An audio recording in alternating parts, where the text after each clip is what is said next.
Why do even princes and princesses argue over board games? What secret gifts do they exchange? And how did the Queen once ban Monopoly?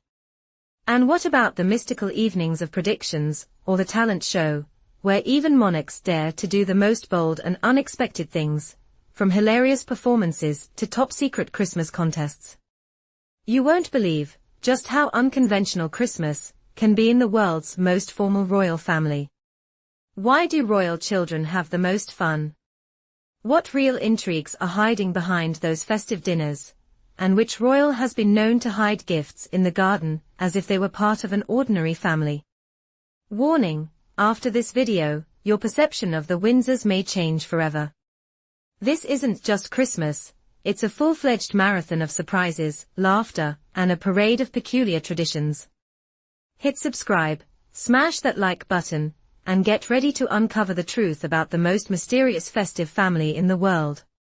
When it comes to traditions, the British royal family is rightly considered the epitome of unchanging order.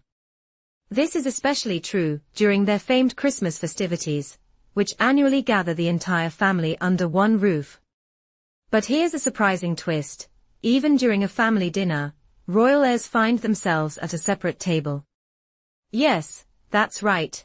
There's a strict tradition that royal children do not eat with their parents until they reach a certain age.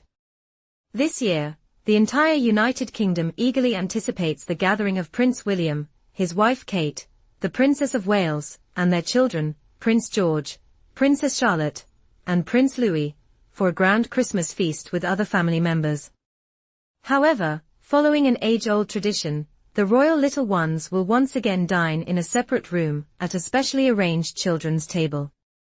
This usual practice, which sounds like something out of a Victorian-era movie, has deep roots.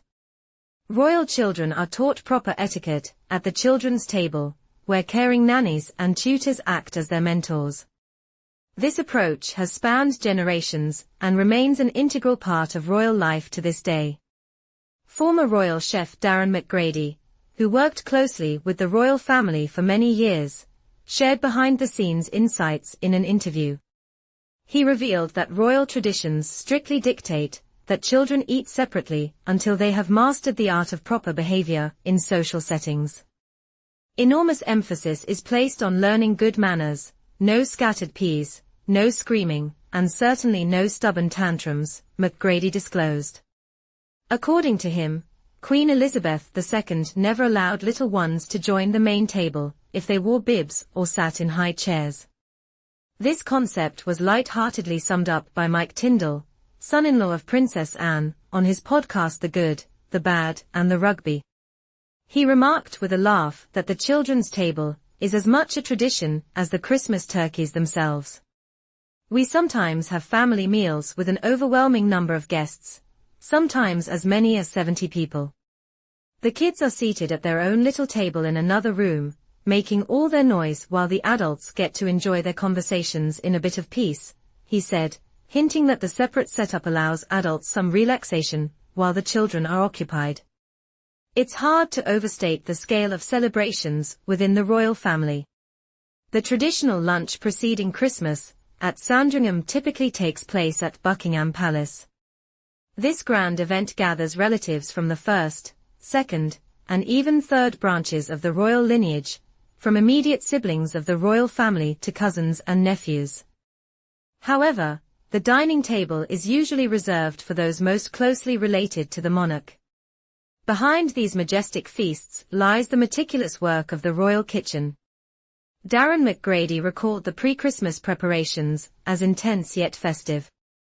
From the 22nd of December until New Year's, every kitchen staff member worked tirelessly.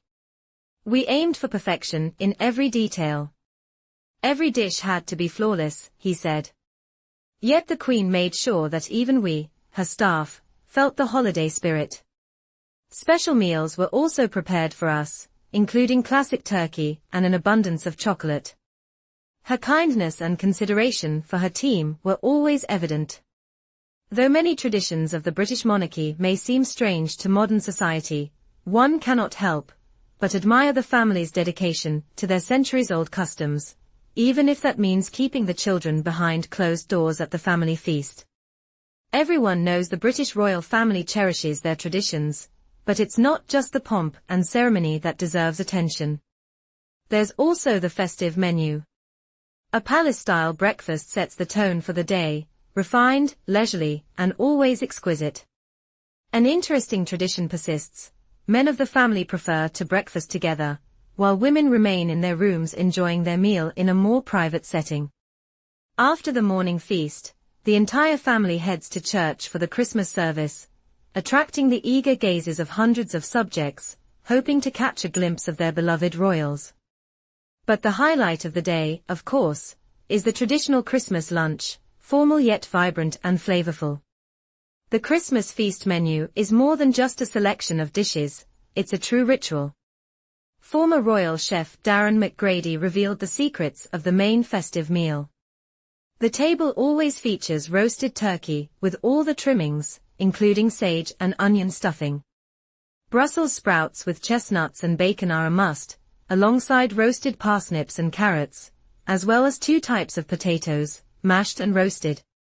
And of course, the meal is crowned with the iconic Christmas pudding, served with brandy sauce. He shared describing the magical atmosphere surrounding this sumptuous spread. However, royal celebrations are about more than just food, they carry a deeper meaning, preserving the warmth of generations past. These special Christmas days are not only an occasion to honor traditions, but also an opportunity to strengthen family bonds.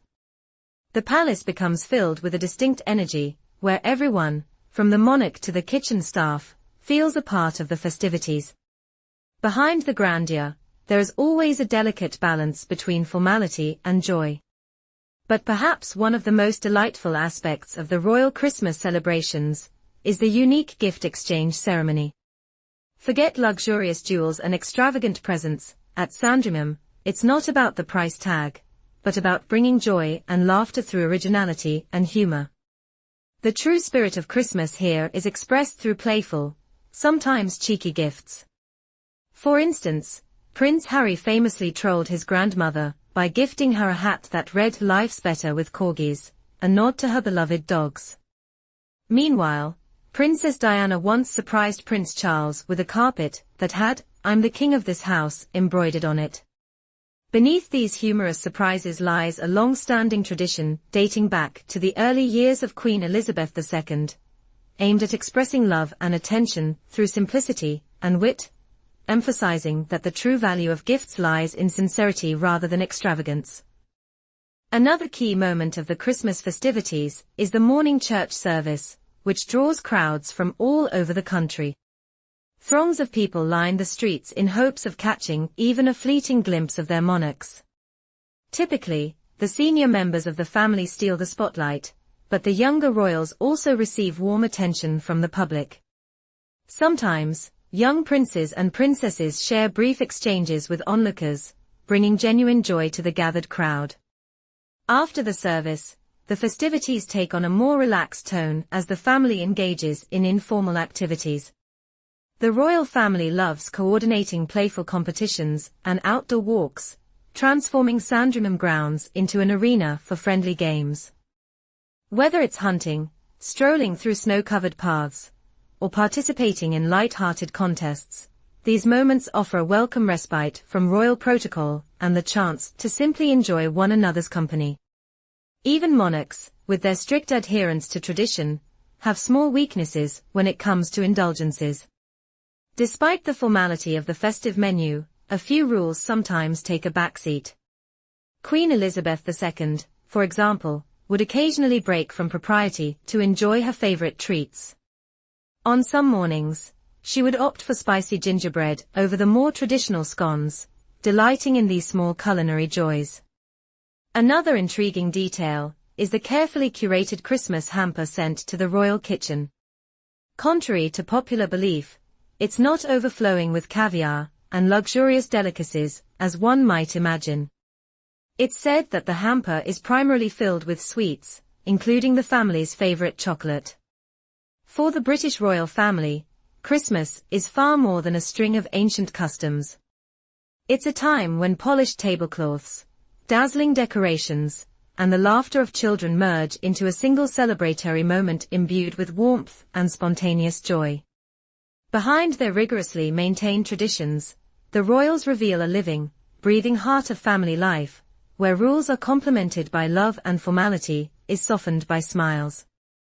Despite the many changes brought by modern times, the British royal family remains steadfast in their commitment to core traditions. One of those unshakable rituals is the annual viewing of the monarch's Christmas broadcast. Every year, after the festive meal concludes, family members retreat to their rooms to enjoy this significant moment in solitude. However idyllic it might seem, tradition dictates that the speech must be watched alone, as discussing the king's words immediately after is considered impolite. Impressions and opinions are shared the following day, when the family can reflect and even joke about specific moments together. For the royal family, this is more than just a ritual. The monarch's speech encapsulates the essence of the past 12 months, offering reflection and setting an inspiring tone for the next 12. The silence within the palace walls as the Queen or King's voice echoes creates a unique atmosphere of reverence and focus. Insiders have shared that alongside such formal moments, one of the most endearing and nostalgic aspects of royal Christmas remains remarkably unchanged: the children's table. This tradition, passed down through generations, continues to evoke fond memories for those who once sat at that cherished little table in the nursery. Princess Beatrice and Princess Eugenie have often shared that their fondest childhood memories are tied to these carefree moments of dining away from adult supervision.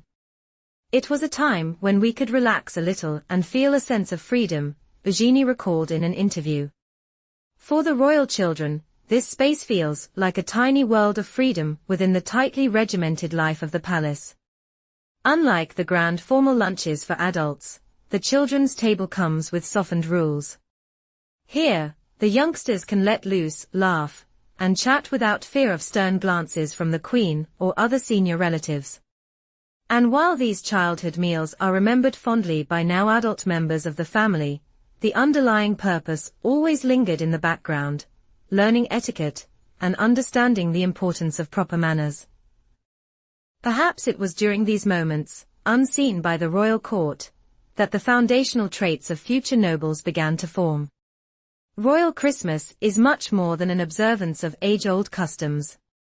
It is a finely balanced blend of ceremony and familial warmth.